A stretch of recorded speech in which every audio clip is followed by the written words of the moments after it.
Morning everybody, Alex here, and today I have in front of me a Ryobi multi-material saw. This is model number P555. Now, the tool, so I picked this one up at 79 bucks and I wanted to give it a try. Now this is a little different than the multiple cutoff tool that Ryobi has, and DeWalt has one, Milwaukee has one. You know, those are real good. They come with multi-material blades for snipping off rebar and metals and plastics and all sorts of stuff like that. This does come with different blades. As you can see here, it's got a tile blade here, what they're calling a metal blade, which just came with the surface rust off it right off the rip. And then it has a wood blade, which I have mounted in here. Just a little carbide tipped wood blade. Let me see if I can get this to peek out here a little bit. These are 3-inch blades.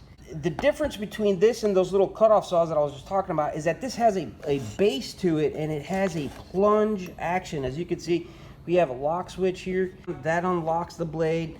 It allows you to plunge the blade down into your work. There's a depth stop here, which you can adjust, and then of course there's some markings on the side to guide you when you want to stop or start your cut.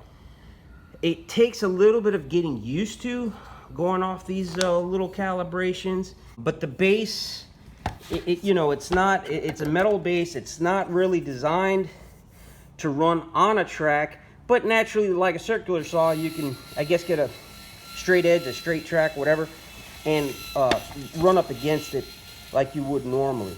However, you know, I was trying that. I've been using this on a couple projects. It just seemed a little bit cumbersome to just run this up against the track, and you know, I found it much easier to just work it freehand. And I've been relying on this little notch here, which is pretty good if you want to get your center line, and you line up your notch here and you start making your cut.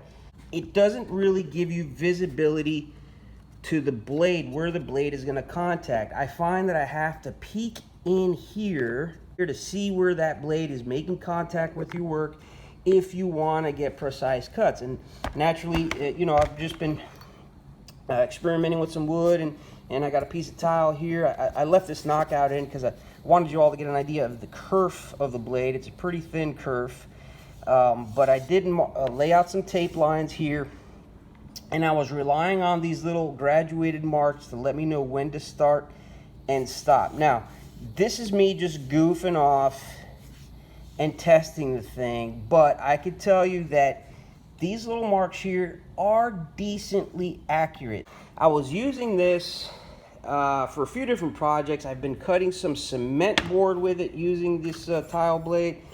We're gonna start tiling pretty soon, and this dug into the tile pretty good. I was pretty happy with the cut result. I won't mind picking up another blade. Of course, you got to get the 3-pack. They only sell, from what I've seen, they've only sell the 3-pack, 20 bucks. I have seen them on sale for about $9.99 for the 3 blades. I'll keep my eye out for that. It does come with this little dust port, which connects back here and allows you to connect your hose. Useless. Once it starts reducing down to this, it's just absolutely useless.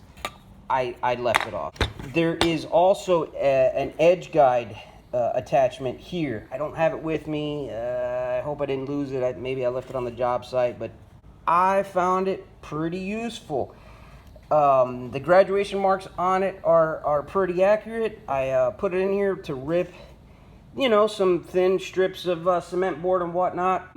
I mainly got this for woodworking. I mainly do stuff like this where I'm working on a piece of plywood. I need to cut something out. I need to save the knockout for something, which means I need a thin kerf. This is the type of application that I really needed it for. And I'm pleased with these results. I mean, it's got a sharp blade. It cut well into the plywood. This is 3/4 inch ply. I'm happy with the way it works in wood, but I'm also been happy with the way it's been performing with tile and with cement board.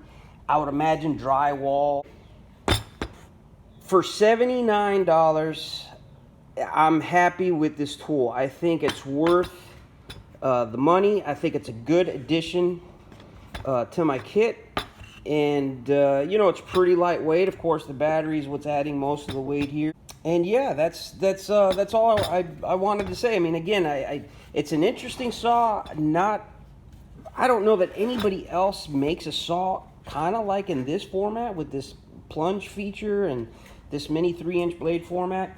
And again, for the price, I'm happy with it. It's a good addition to the kit, because I haven't seen much on it on YouTube as far as reviews. Well, I should back that up. I have seen some reviews on it, but I haven't seen any actual work being done. So I wanted to give it a try. So there you are. Let me know in the comments if this is a tool that you think you would like to add to your kit, or if you have it already. I'd love to hear from you and hear how you've been liking it so far. All right, everybody. Thanks for tuning in. Thanks for watching. God bless.